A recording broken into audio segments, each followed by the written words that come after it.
Welcome back to கொஞ்சம் உப்பு நிறைய காரம். ஈஸியா டேஸ்டா ஹெல்த்தியா இன்னைக்கு நம்ம பார்க்க போறது பருப்பு உசலி. பீன்ஸ் போட்டு பருப்பு உசலி எப்படி பண்றதுன்னு பார்க்கலாம் வாங்க. பீன்ஸ் பருப்பு உசலி செய்ய என்னென்ன தேவைன்னு பார்த்தோம்னா 2 டேபிள் ஸ்பூன் கடலை பருப்பு, 2 டேபிள் ஸ்பூன் துவரம் பருப்பு, ஒரு 150 கிராம் பீன்ஸ் எடுத்து வச்சிருக்கேன், ஒரு மீடியம் சைஸ் பெரிய வெங்காயம். முதல்ல ப்ரீ ப்ரிப்பரேஷன்ஸ் பார்த்தோம்னா கடலை பருப்பையும் துவரம் பருப்பையும் ஒரு 2 வாட்டி வாஷ் பண்ணி வச்சுட்டு ஒரு 1.5 hours ஊற வச்சுக்கலாம். அதே மாதிரி பீன்ஸை சின்ன சின்ன துண்டா நறுக்கி வச்சுக்கலாம். வெங்காயமும் அது மாதிரி ஃபைனா சாப் பண்ணி வச்சுக்கலாம். ப்ரீ ப்ரிப்பரேஷன் வேலையெல்லாம் முடிஞ்சிருச்சு. பருப்பும் ஒரு 1.5 hours ஊறிடுச்சு. இப்போ பருப்பை நான் கிரைண்ட் பண்ணிக்க போறேன். அது கூட என்னென்ன சேர்த்து அரைக்க போறேன்னா 4 வரமிளகா, 1 டீஸ்பூன் சீரகம், 1 டீஸ்பூன் சோம்பு, ஒரே ஒரு ஈர்க்கு கருவேப்பிலை. மிக்ஸி ஜார்ல நம்ம எல்லாத்தையுமே டிரான்ஸ்ஃபர் பண்ணிக்கலாம். முடிஞ்ச அளவுக்கு தண்ணி இல்லாம சேர்த்துக்கணும்.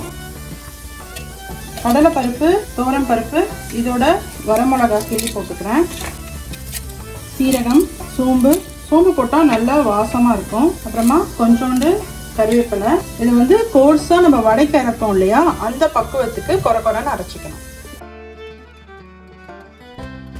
இட்லி பிளேட்டில் ஆயில் க்ரீஸ் பண்ணி வச்சுருக்கேன். இப்போ இந்த மிக்சரை நான் இந்த பிளேட்டில் ட்ரான்ஸ்ஃபர் பண்ணிக்கிறேன். எல்லாத்தையுமே ஈவனாக ட்ரான்ஸ்ஃபர் பண்ணிக்கிறேன். அடுத்ததாக மேல் தட்டில் நான் பீன்ஸ் குக் பண்ண போகிறேன். பீன்ஸும் நம்ம ஸ்டீம் குக்கே பண்ணிடலாம். பருப்பு எப்பயுமே கீழே வச்சுக்கணும், ஏன்னா அதோட குக்கிங் டைம் ஜாஸ்தி ஆகும். பீன்ஸ் சீக்கிரமாக குக் ஆகிடும். நம்ம ரொம்ப பொடி பொடியாக நறுக்கி இருக்கோம். கொஞ்சம் எலசா இருக்கிறதுனால சீக்கிரமாகவே குக் ஆகிடும். ஒரு 5 minutes போதும் பீன்ஸ் குக் ஆகிறதுக்கு. பட் அந்த பருப்பெல்லாம் குக் ஆகிறதுக்கு ஒரு 10 minutes தேவைப்படும். பீன்ஸ் ஒரு 5 minutesல செக் பண்ணிட்டு எடுத்துடலாம். தால் குக் ஆகிறதுக்கு ஒரு 10 minutes, 10 to 12 minutes ஆகும். பீன்ஸ் நல்லா குக் ஆகிடுச்சு. இப்போ நான் பீன்ஸ் பிளேட் மட்டும் தனியாக எடுத்துக்கிறேன். இந்த பருப்பும் வெந்துச்சான்னு செக் பண்ணிக்கலாம். ஆல்மோஸ்ட் குக் ஆகிடுச்சு.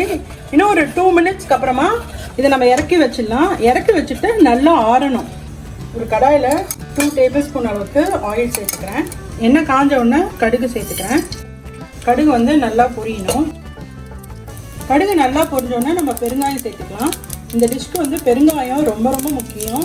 2 விதமான பருப்பு சேர்க்கிறோம் இல்லையா, அதனால பெருங்காயம் கண்டிப்பாக போடணும். கருவேப்பிலை, இதோட நம்ம நறுக்கி வச்ச வெங்காயமும் சேர்த்துக்கணும். நல்லா ஆறின உடனே நான் அந்த பருப்பை மிக்சியில் ட்ரான்ஸ்ஃபர் பண்ணியிருக்கேன். இப்போ இதை நான் அரைச்சிக்க போகிறேன். பல்ஸ் மோடில் போட்டு தான் அரைச்சிக்க போகிறேன். நல்லா உதிரி உதிரியாக இந்த மாதிரி வரணும். அந்த பக்குவத்துக்கு நம்ம அரைச்சிக்கலாம். நல்லா ஆறுனதுக்கு அப்புறம் தான் மிக்சியில் போடணும். ஒருவேளை சூடோடு போட்டானா ஒட்டிக்கும். இந்த மாதிரி உதிரி உதிரியாக கிடைக்காது. வதங்கிட்டு இருக்க வெங்காயத்தில் இதை நான் சேர்த்துக்கிறேன். எண்ணெயிலேயே நல்லா வறுபடட்டும். ஒரு நிமிஷம் நல்லா வறுபடட்டும் எண்ணெயில். இந்த ஸ்டேஜில் நான் உப்பு சேர்த்துக்கிறேன். உப்பு போட்டு நல்லா மிக்ஸ் பண்ணிக்கலாம். இது எண்ணெயில் போட்டு வறுக்கிறப்போ இன்னும் கொஞ்சம் உதிரி உதிரியாக வரும். ஒரு 2 நிமிஷம் ஒரு மீடியம் ஃப்ளேமில் வச்சு வறுத்துட்டு நம்ம அப்புறமா பீன்ஸ் சேர்த்துக்கலாம். ஏன்னா பீன்ஸில் ஈரப்பதம் இருக்கும். ஸோ அது போட்ட உடனே இது கொஞ்சம் சாஃப்ட் ஆகும். அதனால் கொஞ்சம் நல்லா வறுத்துக்கணும். இப்போ பீன்ஸ் சேர்த்துக்கிறேன். ஸ்டீம் பண்ண பீன்ஸு போட்டு நல்லா ஒரு மிக்ஸ் கொடுத்துடலாம். மிக்ஸ் கொடுத்துட்டு ஒரு 5 நிமிஷம் மூடி வச்சு சிம்மில் வச்சிடலாம். பருப்பு உசலி கடைசியாக இறக்கிறதுக்கு முன்னாடி ஒரு ஃபினிஷிங் டச் கொடுத்துடலாம். ஒரே ஒரு டேபிள் ஸ்பூன் கோகோனட் ஆயில் ஊற்றிட்டு ஃப்ரெஷ்ஷான கருவேப்பிலை ஒரே ஒரு ஈர்க்கு போட்டுட்டு மிக்ஸ் பண்ணி விட்டுடலாம். நல்ல வாசனையான பீன்ஸ் பருப்பு உசலி ரெடி ஆயிடுச்சு. கண்டிப்பாக அதை நீங்கள் ட்ரை பண்ணி பாருங்கள்.